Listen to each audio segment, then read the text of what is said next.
No episódio 5 da série da Ahsoka, finalmente rolou o tão esperado encontro entre ela e o Anakin, coisa que até então só tinha acontecido nas animações. E nesse episódio ela passou por algumas experiências que resultaram em uma grande reforma íntima da personagem. E essa transformação da Ahsoka vai ser muito mais importante para o futuro da franquia do que a gente imagina. Então chega mais que eu já vou te contar tudo sobre isso.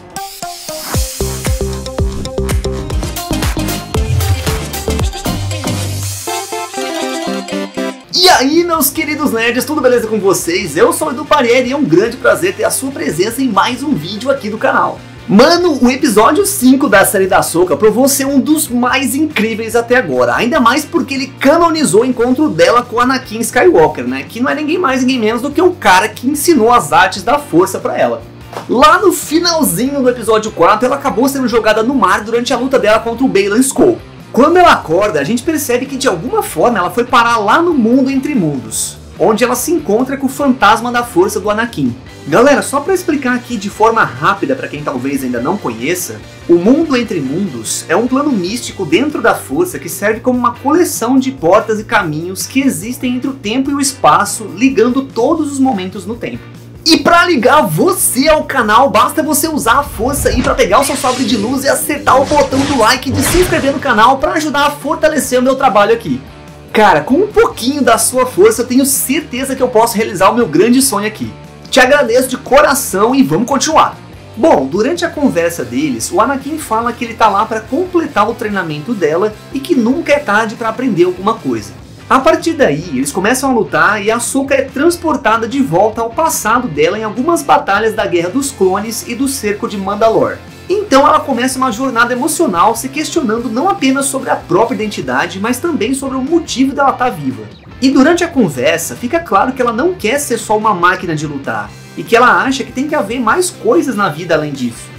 Depois de muita reflexão e de ter as emoções dela colocadas à prova, a Ahsoka decide não ceder à raiva e joga o sabre do Anakin fora, dizendo que a escolha dela é viver. E essa era a grande lição dele para ela, entender o valor da vida. Então ele diz que ainda tem esperança para ela e desaparece do nada. Em seguida, o lugar que ela tá começa a se encher de água e logo ela aparece de novo no oceano e é resgatada pelos companheiros dela. E o mais intrigante dessa cena é que a Ahsoka estava estática dentro do oceano, sem afundar e nem nada.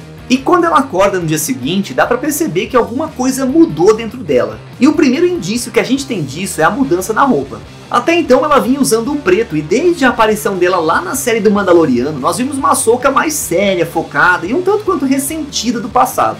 Inclusive, é bem provável que esse seja o motivo para ela ter se recusado a treinar o Grogu. Porque afinal de contas, ela não queria treinar alguém para viver lutando e mais nada. Mas então ela aparece usando uma roupa com um tom branco e cinza claro, o que indica que a personagem agora se sente mais leve e que ela se livrou do peso do passado e cresceu com isso. Além disso, ela também brinca com o Huyang falando que ela não tem nem ideia se as baleias sabem o caminho para onde a Sabine foi ou não, e que ir para qualquer lugar é melhor do que ficar parado. E isso mostra que ela recuperou um pouco do senso de humor dela, que era um traço bem peculiar da Ahsoka lá no começo da Guerra dos Clones. E cara, o mais legal desse episódio é que dá pra estabelecer um paralelo super interessante entre a Ahsoka e o Gandalf de Senhor dos Anéis. Porque se a gente parar pra pensar, os dois personagens passam exatamente pelo mesmo processo.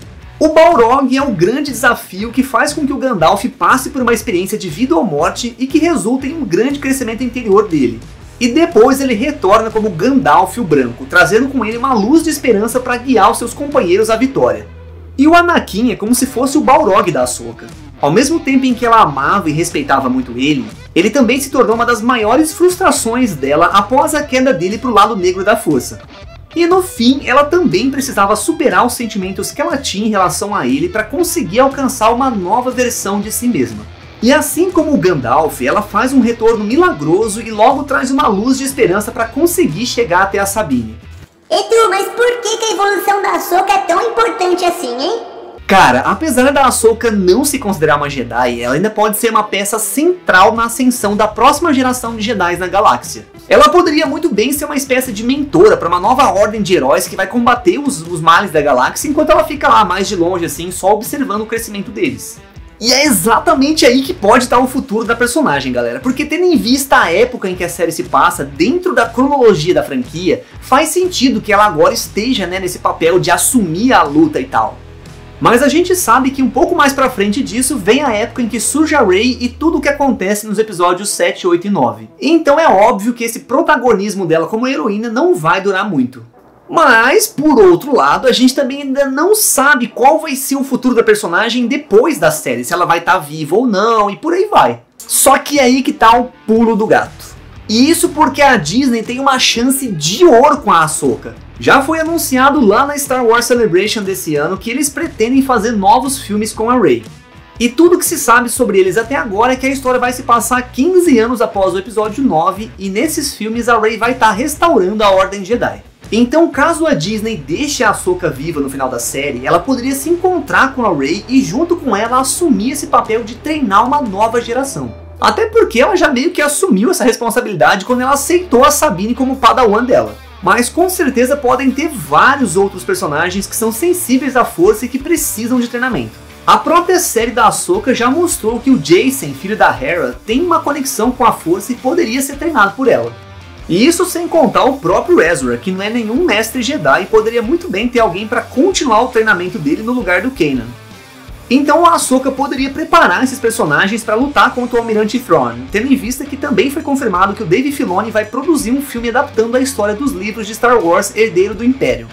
E para resolver essa questão da Ahsoka estar viva mesmo depois dos 15 anos após o episódio 9, é fácil também, basta eles falarem que ela é de uma raça que vive bastante ou que envelhece devagar e tal, qualquer coisa assim.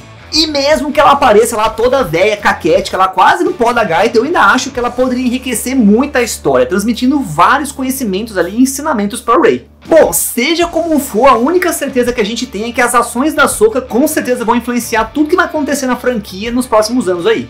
Agora me fala aí, qual você acha que vai ser o futuro da Ahsoka daqui pra frente? E por falar nisso, você tá curtindo a série? Vamos combinar aqui que ela tá muito melhor do que a série do Obi-Wan, né?